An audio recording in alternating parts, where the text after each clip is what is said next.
हाँ तो भाई चलिए, छात्र जीवन पे मैं कुछ चंद लाइन बता रहा हूँ। एक हमारे मित्र है, वो सुनाया करते थे, मुझे नहीं पता किन्होंने लिखी है, परंतु मित्र सुनाया करते थे इसलिए हमें भी रट गई है। वो ये है, खूब हनकर मारिए। हनकर मतलब जो ओखली होती है ना, जो धान कूटा जाता है जिस ओखली में, उस और जिससे मूसल से मारे, उस मूसल को हनकर बोला जाता है। तो सुनते हैं, खूब हनकर मारिए है चोट से रिश्ता घना। खूब हनकर मारिए है चोट से रिश्ता घना। हम ओखली के धान हैं, उजले ही होते जाएंगे, उजले ही होते जाएंगे। परवरिश संभाले आप, परवरिश संभाले आप अपनों के लिए। हम धरा की दूब है, वंश बोते जाएंगे, वंश बोते जाएंगे। इसमें दो चीजें हैं छात्र जीवन के लिए। अब आप छात्र जीवन है आपका, जब एक बच्चा अपने गांव से इंदौर या बड़े शहर में पढ़ने के लिए आ रहा है, तो वो एक ओखली में आया। आप धान है, धान का मतलब क्या है कि वो मतलब चावल नहीं निकला होता ना, छिलका चढ़ा रहता है, उसको धान बोला जाता है, पता है ना, है ना, मटमैले रंग का कवर होता है, उस कवर के साथ वो धान बोला जाता है, और उसको कूटने के बाद में वो चावल अलग हो जाता है। तो आप क्या है, रॉ मटेरियल यानी धान है।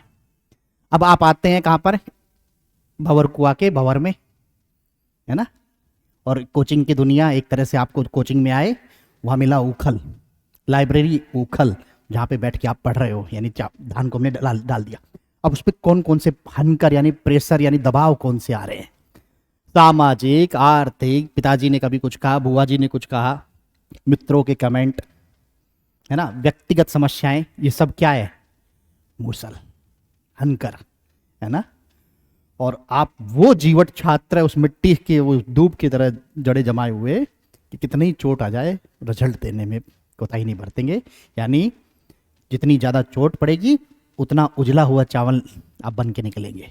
तो सबसे पहली चीज़, चोट से थोड़ा ना घबराएं, कोशिश करें, है ना, उसको डाइल्यूट करें समय के सापेक्ष। दूसरी, जो लोग ताने मारते हैं ना, उसके लिए वो अगली दो लाइन है, उसके लिए, परवरिश संभालो आप अपनों के लिए।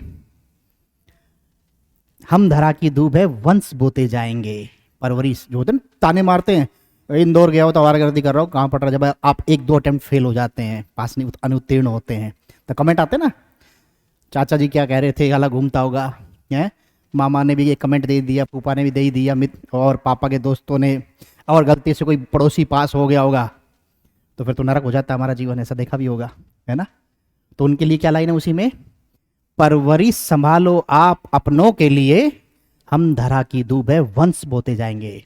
दूब क्या होती है, देखो, घास जो नीचे नीचे अपनी जड़ अपने आप बना लेती है और फिर हरी भरी रहती है, कैसी भी विपत्ति आपत्ति आए बट वो घास हरी हो जाती है। एक बूंद पड़ी, यानी आप अपने कमरे में, लाइब्रेरी में जड़ों को मजबूत करो, पूरी कसौटी पे अपने कसने का प्रयास करो, और जिस दिन एग्जाम की बूंद पड़ेगी उस दिन घास हरी हो जाएगी ना, वो दम रखते हैं आप। तो इसलिए दूब का मतलब क्या हुआ, सेल्फ, आपका, आपकी अपनी मेहनत, आपका आत्मविश्वास, आपका दम, आपको फर्क पड़ना चाहिए आप क्या सोचते हैं अपने बारे में, है ना।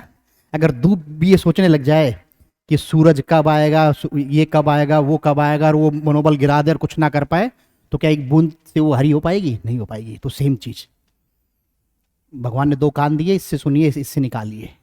भगवान भी यही चाहता है, दो कान इसीलिए दिए आपको, ठीक है ना। तो इसको थोड़ा कूल रखिए और आगे बढ़िए। तो इन चीज़ों में, रिश्तेदारों में ध्यान ना दीजिए और अपनी ईमानदारी से पढ़ाई। आपको पता है ना, आप ईमानदारी की नहीं पढ़ाई के प्रति, ऐसा कुछ हो ही, वो ऐसा कोई आदमी नहीं जिसको नहीं पता कि वो फेल क्यों हो रहा है, वो क्या कर रहा है। आत्मंथन हर आदमी करता है, वो ठीक है, आत्मंथन को कोई डाइल्यूट करके छोड़ देता है, कोई सीरियस ले लेता है, पर सबको पता है, हमें अपनी औकात खुद को पता होती है, कोई दूसरा तय नहीं करता है, ठीक है ना। और जिस दिन आप अपनी औकात के सापेक्ष और एग्जाम की जरूरत के सापेक्ष ईमानदार हो जाएंगे, उस दिन आप पास हो जाएंगे। चलिए, ठीक है, चलो मूल मुद्दे पे वापस आते हैं।